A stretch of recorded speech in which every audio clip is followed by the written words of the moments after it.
ध्रुव ने अपनी मंगेतर लारा की आंखों में आंखें डालकर भारी और कड़े शब्दों में कहा, ठीक है, मुझे तुम्हारी ये शर्त मंजूर है। उसने 3 साल बाद होने वाले मुकाबले की शर्त के लिए लारा को हामी भर दी।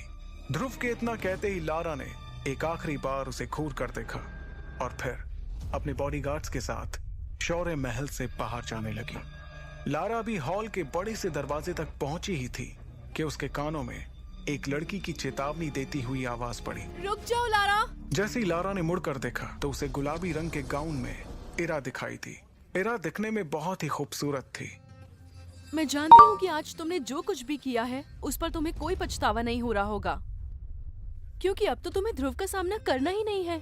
और हाँ, एक बात और, कभी ये मत सोचना तुम अंबर दल की लीडर बन गई तो हम लोग डर जाएंगे, क्योंकि शौर्य दल में तुमसे ताकतवर लोग भी मौजूद हैं। इरा की इस धमकी को लारा ने बड़े ध्यान से सुना, लेकिन वो बिना कुछ कहे वहां से चली गई।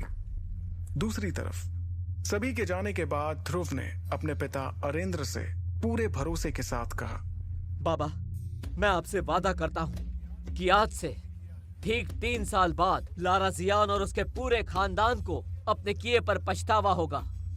अब मैं जयान परिवार के सामने ही लारा को मुकाबले में हराऊंगा। अरेंद्र अपने बेटे ध्रुव को बेबाकी के साथ बात करते देख खुश हो रहे थे, क्योंकि पिछले 3 सालों से वो ज्यादातर चुपचाप ही रहता था।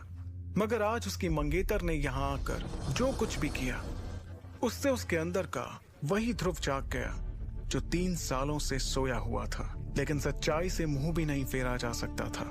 और इस वक्त सबसे बड़ी सच्चाई ये थी कि ध्रुव अपनी शक्तियों के 3रे सितारे पर ही था, जबकि लारा की शक्तियां 9वें सितारे तक पहुंच चुकी थी।